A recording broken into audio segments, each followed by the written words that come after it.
ದಕ್ಷಿಣದಲ್ಲಿ ಶುರುವಾಯಿತು ಮೋದಿ ದಂಡಯಾತ್ರೆ. ಜಾರಕಿಹೊಳಿ ಬ್ರದರ್ಸ್ ವಿರುದ್ಧ ಹುಕ್ಕೇರಿ ಹುಲಿ ಗುಟ್ರು. ಹಿಂದೂ ಮಹಾಸಾಗರದ ಮೇಲೆ ಬಿತ್ತು ಟ್ರಂಪ್ ವಕ್ರದೃಷ್ಟಿ. ಇವೆಲ್ಲವೂ ಇವತ್ತಿನ ಸ್ಪೆಷಲ್ ರಿಪೋರ್ಟ್ನಲ್ಲಿ.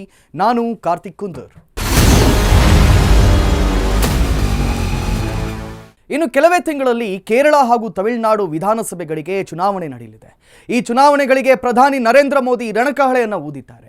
ಕೇರಳ ಹಾಗೂ ತಮಿಳುನಾಡಿನಲ್ಲಿ ಚುನಾವಣಾ ರ್ಯಾಲಿ ನಡೆಸುವ ಮೂಲಕ ಮೋದಿ ಮುಂಬರೋ ಎಲೆಕ್ಷನ್ಗೆ ಪಾಂಚಜನ್ಯವನ್ನು ಊದಿತ್ತು.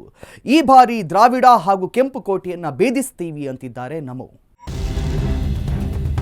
ಚುನಾವಣೆ, ಎಲೆಕ್ಷನ್, ಈ ಹೆಸರು ಕೇಳುತ್ತಿದ್ದಂತೆ ರಾಜಕೀಯ ಪಕ್ಷಗಳ ಕಿವಿ ನೆಟ್ಟಗಾಗುತ್ತೆ. ಕಾರಣ, ಯಾವುದೇ ಪಕ್ಷಕ್ಕಾಗಲಿ ಚುನಾವಣೆಯಲ್ಲಿ ಗೆದ್ದು ಅಧಿಕಾರ ಹಿಡಿಯೋದೇ ಅಂತಿಮ ಗುರಿಯಾಗಿರುತ್ತೆ.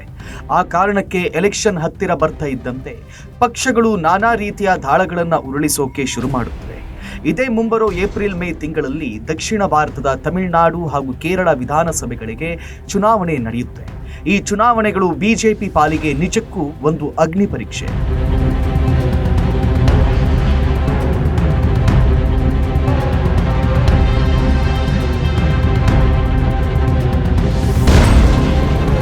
ಕೇರಳ ಹಾಗೂ ತಮಿಳುನಾಡು ಅಸೆಂಬ್ಲಿ ಚುನಾವಣೆಗಳು ಕೇಸರಿ ಪಾಳಿಯದ ಪಾಲಿಗೆ ಒಂದು ದೊಡ್ಡ ಚಾಲೆಂಜ್ ಅಂದ್ರೂ ತಪ್ಪಿಲ್ಲ. ಕಾರಣ, ಇವೆರಡೂ ರಾಜ್ಯಗಳಲ್ಲಿ ಬಿಜೆಪಿ ಸಂಘಟನೆ ಹೇಳಿಕೊಳ್ಳುವಷ್ಟು ಗಟ್ಟಿಯಾಗಿಲ್ಲ. ಎಷ್ಟೇ ಪ್ರಯತ್ನ ಪಟ್ಟರೂ ಕೂಡ ಇವೆರಡೂ ರಾಜ್ಯಗಳಿಗೆ ಬಿಜೆಪಿಗೆ ನಿರೀಕ್ಷಿತ ಯಶಸ್ಸು ದೊರೆತಿಲ್ಲ. ಹಾಗಾಗಿ ಈ ಬಾರಿ ಶತಾಯಗತಾಯ ದ್ರಾವಿಡ ಹಾಗೂ ಕೆಂಪು ಕೋಟೆಯನ್ನ ಭೇದಿಸಬೇಕು ಅನ್ನೋದು ಬಿಜೆಪಿಯ ಪ್ಲಾನ್. ಕೇಸರಿ ಪಡೆಯ ಮಹತ್ವಾಕಾಂಕ್ಷೆಯ ಮೊದಲ ಭಾಗವಾಗಿ ಈಗ ಸ್ವತಃ ಪ್ರಧಾನಿ ಮೋದಿಯೇ ಈಗ ಚುನಾವಣಾ ಅಖಾಡಕ್ಕೆ ಪ್ರವೇಶ ಮಾಡಿದ್ದು ಬರೋಬ್ಬರಿ ಚುನಾವಣೆ ರಣಕಾಳೆ ಮೊಳಗಿಸಿದ್ದಾರೆ. ಪ್ರಧಾನಿ ನರೇಂದ್ರ ಮೋದಿ ಬಿಜೆಪಿ ಕಂಡ ಅತ್ಯಂತ ಜನಪ್ರಿಯ ನಾಯಕರು ಅಂದ್ರೂ ತಪ್ಪಿಲ್ಲ. ದೇಶದಲ್ಲಿ ಕಾಂಗ್ರೆಸ್ ಎದುರಿಸೋಕೆ ತೆಣುಕಾಡ್ತಿದ್ದ ಬಿಜೆಪಿಗೆ ಹೊಸ ಆಯಾಮ ನೀಡಿದ ಕೀರ್ತಿ ನರೇಂದ್ರ ಮೋದಿಯವರಿಗೆ ಸಲ್ಲುತ್ತೆ. ಈಗ ನರೇಂದ್ರ ಮೋದಿ ಅನ್ನೋದು ಕೇವಲ ಹೆಸರಾಗಿ ಉಳಿದಿಲ್ಲ, ಬಿಜೆಪಿ ಪಾಲಿಗೆ ಅದೊಂದು ಬ್ರ್ಯಾಂಡ್. ಮೋದಿ ನಾಯಕತ್ವದಲ್ಲಿ ನರೇಂದ್ರ ಮೋದಿಯವರನ್ನೇ ಪ್ರಚಾರ ಕೇಂದ್ರವಾಗಿಸಿ ಬಿಜೆಪಿ ಅನೇಕ ಚುನಾವಣೆಗಳಲ್ಲಿ ದಿಗ್ವಿಜಯವನ್ನು ಸಾಧಿಸಿದೆ. ಈಗ ಪ್ರಧಾನಿ ನರೇಂದ್ರ ಮೋದಿಯವರ ಜನಪ್ರಿಯತೆ ಬಳಸಿಕೊಂಡು ದಕ್ಷಿಣ ಭಾರತದ ಎರಡೂ ರಾಜ್ಯಗಳಲ್ಲಿ ಹೆಚ್ಚಿನ ಸ್ಥಾನ ಗೆಲ್ಲಬೇಕು ಅಂತ ಬಿಜೆಪಿ ಪ್ಲಾನ್ ರೂಪಿಸಿದೆ. ಇದರ ಭಾಗವಾಗಿ ಪ್ರಧಾನಿ ನರೇಂದ್ರ ಮೋದಿ ಕೇರಳ ಹಾಗೂ ತಮಿಳುನಾಡಿಗೆ ಎಂಟ್ರಿ ಕೊಟ್ಟಿದ್ದಾರೆ. ಮುಂಬರೋ ಕೇರಳ ಹಾಗೂ ತಮಿಳುನಾಡು ಚುನಾವಣೆಗೆ ಪಾಂಚಜನ್ಯ ಊದಿರೋ ಮೋದಿ ದಕ್ಷಿಣ ದಂಡಯಾತ್ರೆಯನ್ನ ಆರಂಭಿಸಿದ್ದಾರೆ. ಕೇರಳದಲ್ಲಿ ಅನೇಕ ಅಭಿವೃದ್ಧಿ ಯೋಜನೆಗಳಿಗೆ ಚಾಲನೆ ನೀಡಿ ಮಾತನಾಡಿದ ಮೋದಿ ಕೇರಳ ಸರ್ಕಾರದ ವಿರುದ್ಧ ಹರಿಹಾಯ್ದು ಕೇರಳ ವೇದಿಕೆಯಲ್ಲಿ ಭಾಷಣ ಮಾಡಿದ ನಮೋ, ಕೇರಳದಲ್ಲಿ ಬದಲಾವಣೆಯ ಸನ್ನಿಹಿತವಾಗಿದೆ. ಕೇರಳವನ್ನ ಇಲ್ಲಿವರೆಗೆ ಆಳಿದ ಕಮ್ಯುನಿಸ್ಟ್ ನೇತೃತ್ವದ LDF ಹಾಗೂ ಕಾಂಗ್ರೆಸ್ ನೇತೃತ್ವದ UDF ಭಾರಿ ಭ್ರಷ್ಟಾಚಾರವನ್ನು ನಡೆಸಿದೆ. ಕೇರಳದಲ್ಲಿ ಬಿಜೆಪಿ ಏನಾದರೂ ಅಧಿಕಾರಕ್ಕೆ ಬಂದರೆ ಜನರಿಂದ ಲೂಟಿ ಮಾಡಿದ ಪೈಸೆಯನ್ನು ಕೂಡ ವಸೂಲಿ ಮಾಡುತ್ತೇವೆ. ಶಬರಿಮಲೆ ಅಯ್ಯಪ್ಪ ಸ್ವಾಮಿ ದೇಗುಲದ ಚಿನ್ನಕ್ಕೆ ಕನ್ನ ಹಾಕಿದವರನ್ನ ಜೈಲಿಗೆ ಅಟ್ಟುತ್ತೇವೆ ಅಂತ ಮೋದಿ ಅಬ್ಬರಿಸಿದರು. ಜೊತೆಗೆ ಕೇರಳದ ಅಭಿವೃದ್ಧಿ ಕೇವಲ NDA ಡಬಲ್ ಇಂಜಿನ್ ಸರ್ಕಾರದಿಂದ ಮಾತ್ರ ಸಾಧ್ಯ ಅಂತ ಹೇಳಿದರು. ಕಾಂಗ್ರೆಸ್ ಹಾಗೂ ಎಡಪಕ್ಷಗಳ ಒಕ್ಕೂಟದ ಚಿಹ್ನೆ ಬೇರೆ ಬೇರೆ ಇರಬಹುದು, ಆದರೆ ಅವೆರಡರ ಅಜೆಂಡಾ ಒಂದೇ. ಎರಡೂ ಪಕ್ಷಗಳು ಭ್ರಷ್ಟಾಚಾರ ಹಾಗೂ ಓಲೈಕೆ ರಾಜಕೀಯದಲ್ಲಿ ಮುಳುಗಿವೆ. ತ್ರಿಪುರಾ ಹಾಗೂ ಪಶ್ಚಿಮ ಬಂಗಾಳದಿಂದ ಎಡಪಕ್ಷಗಳು ನಿರ್ನಾಮವಾದರೂ ಕೇರಳದಲ್ಲಿ ಮಾತ್ರ LDF ಹಾಗೂ UDF ಅಡ್ಜಸ್ಟ್ಮೆಂಟ್ ರಾಜಕಾರಣದಿಂದ ಉಳಿದುಕೊಂಡಿದೆ. ಇವೆರಡೂ ಪಕ್ಷಗಳ ಆಡಳಿತ ನೋಡಿರೋ ಜನಕ್ಕೆ ಈಗ ಮೂರನೇ ಆಯ್ಕೆಯಾಗಿ NDA ಇದೆ. ಮುಂದಿನ 25 ವರ್ಷಗಳಲ್ಲಿ ಅಭಿವೃದ್ಧಿ ಹೊಂದಿದ ಕೇರಳದ ನಿರ್ಮಾಣಕ್ಕಾಗಿ ಬಿಜೆಪಿಗೆ ಮತ ನೀಡಿ ಅಂತಂದ್ರು ಪ್ರಧಾನಿ ಮೋದಿ. ಇನ್ನು ಕಾಂಗ್ರೆಸ್ ವಿರುದ್ಧವೂ ಹರಿಹಾಯ್ದ ನಮೋ, ಕಾಂಗ್ರೆಸ್ಗೆ ಅಭಿವೃದ್ಧಿಯ ಅಜೆಂಡಾ ಇಲ್ಲ. ಕಾಂಗ್ರೆಸ್ ಮಾವೋವಾದಿಗಳಿಂದ ಹೆಚ್ಚು ಕಮ್ಯುನಿಸ್ಟ್ ಹಾಗೂ ಮುಸ್ಲಿಂ ಲೀಗ್ಗಿಂತಲೂ ಹೆಚ್ಚು ಕೋಮುವಾದಿಯಾಗಿ ಬದಲಾಗ್ತಾ ಇದೆ. ಕೇರಳವನ್ನ ಒಂದು ರೀತಿಯ ಪ್ರಯೋಗಶಾಲೆಯನ್ನಾಗಿ ಕಾಂಗ್ರೆಸ್ ಬಳಸ್ತಾ ಇದೆ. ಹಾಗಾಗಿ ಇಂತಹ ಕಾಂಗ್ರೆಸ್ ಪಕ್ಷದ ಬಗ್ಗೆ ಕೇರಳದ ಜನ ಎಚ್ಚರಿಕೆಯಿಂದಿರಬೇಕು ಅಂದರು ಪ್ರಧಾನಿ ನರೇಂದ್ರ ಮೋದಿ. ಇದೇ ವೇಳೆ ಶಬರಿಮಲೆ ಅಯ್ಯಪ್ಪ ಸ್ವಾಮಿ ದೇಗುಲದ ಚಿನ್ನ ಕಳವು ವಿಚಾರ ಪ್ರಸ್ತಾಪಿಸಿದ ನಮೋ, ಬಿಜೆಪಿ ನೇತೃತ್ವದ NDAಯಿಂದ ಮಾತ್ರ ದೇವಸ್ಥಾನ ಹಾಗೂ ಜನರ ನಂಬಿಕೆಗಳಿಗೆ ರಕ್ಷಣೆ ಸಾಧ್ಯ. ಒಂದು ವೇಳೆ ಕೇರಳದಲ್ಲಿ ಬಿಜೆಪಿ ಅಧಿಕಾರಕ್ಕೆ ಬಂದರೆ ಈ ಪ್ರಕರಣದಲ್ಲಿ ಭಾಗಿಯಾದವರನ್ನೆಲ್ಲ ಮುಲಾಜಿಲ್ಲದೆ ಜೈಲಿಗಟ್ಟುತ್ತೇವೆ, ಇದು ನನ್ನ ಗ್ಯಾರಂಟಿ ಅಂದರು ನಮೋ.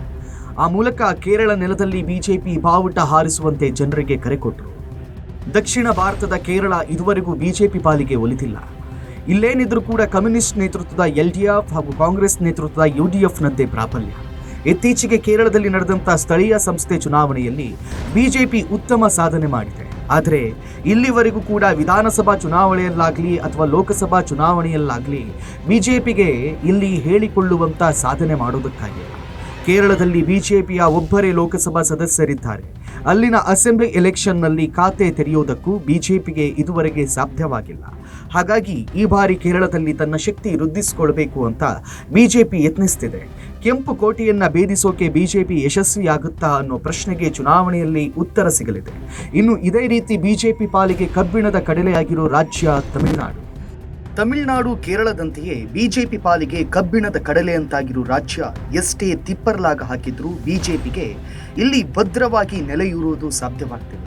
ಕಳೆದ ಅನೇಕ ದಶಕಗಳಿಂದ ಇಲ್ಲಿ ಕೇವಲ ಪ್ರಾದೇಶಿಕ ಪಕ್ಷಗಳದ್ದೇ ಕಾರುಬಾರು. ಒಮ್ಮೆ ಡಿಎಂಕೆ, ಇನ್ನೊಮ್ಮೆ ಎಐಎಡಿಎಂಕೆ, ಹೀಗೆ ಇವೆರಡೇ ಪಕ್ಷಗಳು ತಮಿಳುನಾಡನ್ನು ತಮ್ಮ ಹಿಡಿತದಲ್ಲಿ ಇಟ್ಕೊಂಡಿವೆ. 2021ರ ಅಸೆಂಬ್ಲಿ ಎಲೆಕ್ಷನ್ನಲ್ಲಿ ಬಿಜೆಪಿ ಇಲ್ಲಿ ಕೇವಲ 4 ಸ್ಥಾನಗಳನ್ನಷ್ಟೇ ಗೆಲ್ಲೋದಕ್ಕೆ ಸಾಧ್ಯವಾಗಿದೆ. ಆದರೆ ಕೆ ಅಣ್ಣಾಮಲೈ ಬಿಜೆಪಿ ಅಧ್ಯಕ್ಷರಾಗಿದ್ದ ಅವಧಿಯಲ್ಲಿ ಬಿಜೆಪಿ ಇಲ್ಲಿ ತನ್ನ ಬೇರುಗಳನ್ನು ಭದ್ರವಾಗಿ ಬೆಳೆಸೋ ಪ್ರಯತ್ನ ಮಾಡಿತ್ತು. ಅಣ್ಣಾಮಲೈರ ರೆಬಲ್ ರಾಜಕೀಯದ ಕಾರಣಕ್ಕೆ ಬಿಜೆಪಿ ಇಲ್ಲಿ ನಿಧಾನವಾಗಿ ತನ್ನ ಶಕ್ತಿಯನ್ನ ವೃದ್ಧಿಸಿಕೊಂಡಿತ್ತು. ಪರಿಣಾಮ ಕಳೆದ ಲೋಕಸಭಾ ಚುನಾವಣೆಯಲ್ಲಿ ಬಿಜೆಪಿ ತಮಿಳುನಾಡಲ್ಲಿ ಯಾವುದೇ ಸ್ಥಾನಗಳನ್ನು ಗೆಲ್ಲದೇ ಇದ್ರೂ ಪಕ್ಷದ ಮತಗಳಿಕೆ 18% ದಾಟಿತ್ತು. ಆದರೆ ಈ ಮತಗಳನ್ನು ಸೀಟುಗಳಾಗಿ ಕನ್ವರ್ಟ್ ಮಾಡುವಲ್ಲಿ ಬಿಜೆಪಿ ವಿಫಲವಾಗಿತ್ತು. ಸ್ವತಃ ಬಿಜೆಪಿ ರಾಜ್ಯಾಧ್ಯಕ್ಷ ಅಣ್ಣಾಮಲೈ ಕೊಯಮತ್ತೂರಿನಲ್ಲಿ ಸೋಲು ಅನುಭವಿಸಿದರು. ನಂತರ ಬೆಳವಣಿಗೆಯಲ್ಲಿ ಎಐಎಡಿಎಂಕೆ ನಾಯಕರ ಒತ್ತಡ ಹಾಗೂ ಮೈತ್ರಿಯ ಕಾರಣಕ್ಕೆ ತಮಿಳುನಾಡು ಬಿಜೆಪಿ ರಾಜ್ಯಾಧ್ಯಕ್ಷ ಸ್ಥಾನದಿಂದ ಅಣ್ಣಾಮಲೈರನ್ನ ಬದಲಾಯಿಸಲಾಯಿತು. ಆ ಸ್ಥಾನಕ್ಕೆ ನೈನಾರ್ ನಾಗೇಂದ್ರರನ್ನ ತರಲಾಯಿತು. ಅಲ್ಲಿಂದ ಬಿಜೆಪಿ ಗ್ರಾಫ್ ಇಳಿಮುಖವಾಗಿದೆ. ಅಣ್ಣಾಮಲೈರಷ್ಟು ಸಮರ್ಥವಾಗಿ ಜವಾಬ್ದಾರಿ ನಿಭಾಯಿಸೋದು ನೈನಾರ್ ನಾಗೇಂದ್ರನ್ಗೆ ಸಾಧ್ಯವಾಗ್ತಿಲ್ಲ ಅನ್ನೋ ಮಾತುಗಳಿವೆ. ಜೊತೆಗೆ ಎನ್ಡಿಎ ಕೂಟದಲ್ಲಿನ ಬಿರುಕಿನ ಕಾರಣಕ್ಕೆ ಅಲ್ಲಿ ಆಡಳಿತಾರೂಢ ಡಿಎಂಕೆ ಅತ್ಯಂತ ಪ್ರಬಲವಾಗಿ ಕಾಣ್ತಿದೆ. ಇದೀಗ ತಮಿಳುನಾಡಿಗೂ ಎಂಟ್ರಿ ಕೊಟ್ಟಿರೋ ಮೋದಿ ದ್ರಾವಿಡ ನೆಲದಲ್ಲಿ ಯುದ್ಧಕ್ಕೆ ರಣವೀಳ್ಯ ನೀಡಿದ್ದಾರೆ. ತಮಿಳುನಾಡು ರ್ಯಾಲಿಯಲ್ಲಿ ಮಾತನಾಡಿದ ನಮೋ ಆಡಳಿತಾರೂಢ ಡಿಎಂಕೆ ಹಾಗೂ ಸಿಎಂ ಸ್ಟಾಲಿನ್ ವಿರುದ್ಧ ವಾಗ್ದಾಳಿ ನಡೆಸಿದ್ದಾರೆ. ತಮಿಳುನಾಡಲ್ಲಿ ಭ್ರಷ್ಟಾಚಾರ ಮಿತಿ ಮೀರಿದೆ, ಹಾಗಾಗಿ ಇಲ್ಲಿ ಸರ್ಕಾರ ಬದಲಾಯಿಸುವ ಸಮಯ ಬಂದಿದೆ ಅಂತ ಪ್ರಧಾನಿ ಮೋದಿ ಡಿಎಂಕೆ ಸರ್ಕಾರವನ್ನು ಕಿತ್ತೊಗೆಯಿರಿ, ಕೇವಲ ಬಿಜೆಪಿ ನೇತೃತ್ವದ ಎನ್ಡಿಎ ಡಬಲ್ ಇಂಜಿನ್ ಸರ್ಕಾರದಿಂದ ಮಾತ್ರ ತಮಿಳುನಾಡು ಅಭಿವೃದ್ಧಿ ಸಾಧ್ಯ ಅಂತ ಹೇಳಿದರು. ಜೊತೆಗೆ ಇತ್ತೀಚೆಗೆ ತಮಿಳುನಾಡಿನಲ್ಲಿ ನಡೆದ ಕಾರ್ತಿಕ ದೀಪದ ವಿವಾದದ ಬಗ್ಗೆ ಪ್ರಸ್ತಾಪಿಸಿದ ಮೋದಿ, ನಮ್ಮ ನಾಯಕರು ಭಕ್ತರ ಹಕ್ಕುಗಳ ರಕ್ಷಣೆಗೆ ನಿಂತರು, ಆದರೆ ಡಿಎಂಕೆನವರು ವೋಟ್ ಬ್ಯಾಂಕ್ ರಾಜಕೀಯ ಮಾಡಿದರು. ಡಿಎಂಕೆನವರು ಕೋರ್ಟನ್ನು ಸಹ ಬಿಡಲಿಲ್ಲ. ಹಾಗಾಗಿ ಡಿಎಂಕೆ ಸರ್ಕಾರಕ್ಕೂ ಪ್ರಜಾಪ್ರಭುತ್ವಕ್ಕೂ ಸಂಬಂಧವಿಲ್ಲ. ಡಿಎಂಕೆ ಪಕ್ಷ ಕೇವಲ ಒಂದು ಕುಟುಂಬಕ್ಕಾಗಿ ಕಾರ್ಯನಿರ್ವಹಿಸ್ತಾ ಇದೆ ಅಂತ ಕಿಡಿಕಾರಿದರು. ಒಟ್ಟಿನಲ್ಲಿ ಪ್ರಧಾನಿ ನರೇಂದ್ರ ಮೋದಿ ಅವರ ಪ್ರಚಾರದಿಂದ ಬಿಜೆಪಿ ತಮಿಳುನಾಡಿನ ದ್ರಾವಿಡ ಕೋಟೆ ಭೇದಿಸುತ್ತಾ ಅನ್ನೋದನ್ನ ಚುನಾವಣೆಯಲ್ಲಿ ಉತ್ತರ ಸಿಗಲಿದೆ. ಈ ಬಾರಿ ಹೇಗಾದ್ರೂ ಮಾಡಿ ದ್ರಾವಿಡ ಹಾಗೂ ಕೆಂಪು ಕೋಟೆಯನ್ನ ಕೆಡಬೇಕು ಅಂತ ಮೋದಿ ಪಣ ತೊಟ್ಟಿದ್ದಾರೆ. ಮೋದಿ ಪ್ರಚಾರ ಇವೆರಡೂ ರಾಜ್ಯಗಳಲ್ಲಿ ಬಿಜೆಪಿ ಪಾಲಿಗೆ ಎಷ್ಟರ ಮಟ್ಟಿಗೆ ಸಹಾಯವಾಗುತ್ತೆ ಅನ್ನೋದನ್ನ ಕಾದು ನೋಡಬೇಕಾಗಿದೆ.